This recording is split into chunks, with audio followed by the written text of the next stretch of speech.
Good morning to all of my friends and followers. I'd like to make a short video today that encompasses the tragic, awful fires that have been burning now for 6 days in Israel. It seems that a few of the fires were actually nature related because of the very dry air and lack of rain that has fallen. But a large majority of the fires were actually arson. Arson obviously by enemies of Israel that want to see Israel burn. It's a new wave and a new form of terrorism, unfortunately, that has struck the country. Firstly, I'd like to say that our enemies may have thought that this form of terrorism added to the weather conditions in Israel was a smart new way to combat and to fight Israel. Unfortunately, the damage to nature and to what I understand throughout Israel, more than 1,700 homes, has only brought the country closer together, has only formed closer bonds between Israel and its neighbors, as Egypt, Jordan, and the Palestinian Authority sent volunteers and equipment to help fight the flames. In addition to that, a huge amount of help from many different countries in Europe, among them Croatia, Ukraine, Italy, France, the United Kingdom, Cyprus, Greece. If I'm forgetting anyone of these countries that helped us, I'm terribly sorry. All of the help is heartfelt and so welcomed from everyone in Israel. In addition to our immediate neighbors and neighbors further away, oh, by the way, also Turkey helped, which was surprising and very welcome. In addition to all of these countries that helped us, the Israeli population, which would include Arab Christians, Arab Muslims, Israeli Jewish peoples, Druze, all formed together, all volunteered, all condemned the acts, meaning that Israel, after the fires, although damaged and heartbroken, is stronger than ever. So no, your terrorism and your cowardly acts won't help your cause. It only strengthens Israel's resolve to be a free, democratic nation living in security. The only way to fight for a different political situation would be through peaceful means, including talking and discussing and trying to come up to a solution, a real solution that both sides would benefit from. This has never happened, that both sides, I'm not blaming one side or the other, that both sides didn't see the benefit in coming to a solution together. But cowardly terrorism is not one of the solutions that will help you. I would like to focus a little bit on the place that I live. It's a small community in the northern part of Israel, Har Chalutz. A raging fire from an Arab town below the mountain raced up the mountain and started to burn our community. The community is built within a wonderful natural terrain of oak trees and other wild vegetation and flowers and animals that surround the community. Many of the homes were built trying to not destroy nature, i.e. the nature comes right up to the house. The community started burning on, I think it was Thursday night, if I'm not mistaken.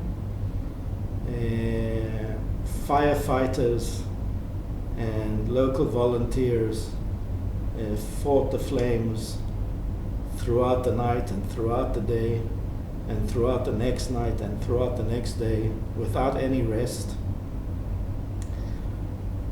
Amazingly, the fires came to the very walls of the houses, but were stopped. Were they stopped because of the relentless strength and bravery of our firefighters? Or were they stopped because of the many prayers and the helpful hand of God to save our community? I myself feel that it was a combination of these two events.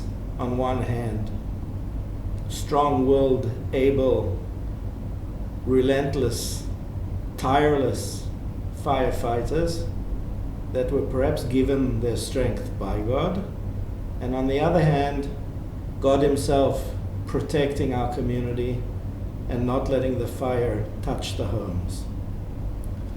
It's something that's a little bit hard to describe, but there's approximately, I'm not sure, but approximately close to 100 homes on the mountain, all of them situated in the middle of natural foresty terrain.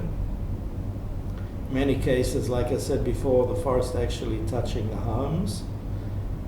And yesterday, while I did a walk around the community to see the damage, to see all of the beautiful nature totally burnt, totally destroyed, nothing left, up to the walls of the homes, but the homes basically untouched, was something that was unfathomable, unbelievable. Anyone that doesn't believe in miracles, if they were to walk around and see what the situation was, they too would be stunned. It can't only be written up to professional, hardworking firefighting teams. It's just unbelievable. All in all, of these 100 homes, one car was destroyed, a few little wooden shaded areas, maybe some very, very slight discoloring or damage on the exterior of the house, maybe some gardens, and some wooden decks, but all in all, a total miracle that none of the homes were burned to the ground. I know that in other communities and other towns in Israel this was not the case. All in all, like I said before, over 1,700 homes in Israel were either destroyed or badly damaged. But even that, if you take into consideration the flames, the severity of the firestorm, the heavy winds, the damage that could have been caused could have been 10, 20 times greater than what we're talking about. So there too, although there was damage, although there was heartache in seeing your house destroyed and all your belongings, there too was a miracle. There too was unbelievable bravery and strength from all the firefighting teams, that not more than that was actually destroyed in Israel. If you can imagine a country from north to south with hundreds of fires raging in different areas, some extremely hard to get to,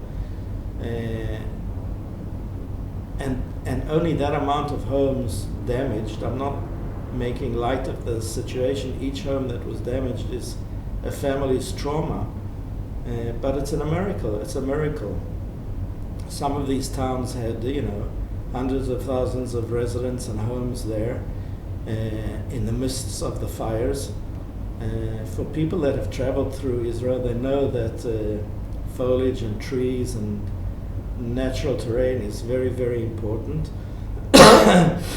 In fact, Israel's basically planted and made green basically a large portion of the country due to its planting and trees and gardens that are so important to us, and those were destroyed.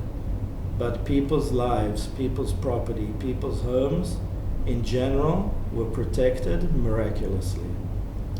So at this point in time, I would like to first thank God for watching over Israel. Second, I'd like to thank all the people around the world that prayed for Israel. And third, for all the countries that so helped us in our hour of need with their firefighting planes and teams of firefighters. And lastly, but also not least, the amazing, brave, professional teams of firefighters and volunteers that fought relentlessly with barely any hours of sleep over the last 6 days to keep Israel safe. In my final words, I'd like again to approach the people that actually set these fires, or the people that rejoiced in the fact that Israel was burning, and this was seen throughout the Arab world. It's not going to work. Israel is here to stay. There's no way that you're going to bring Israel to its knees. Any act of violence against us will only strengthen us and will only bring us more friends and strengthen their resolve with us. You have been fighting Israel from the day it was founded in 1948. We're still here. It's now 2016, and we're going to always be here. So you have the choice of either realizing that violence and terrorism isn't the way to move forward, or you're going to join the forces of good and try to find a solution to all of our problems. Don't understand me wrong. Israel's not a perfect country. In the world scene, it's actually a very young country. It's faced with many, many problems, and it has many, many faults, and a lot has to be worked out. But violence and terrorism shouldn't be a part of that solution, and won't be a part of that solution. Again, thank you to all of my family and friends that prayed for us, to all of the firefighters that fought for us, to all of the volunteers that fought along with them, and to all of the countries throughout the world that saw that it was right to come to Israel's aid. Amen, amen, amen.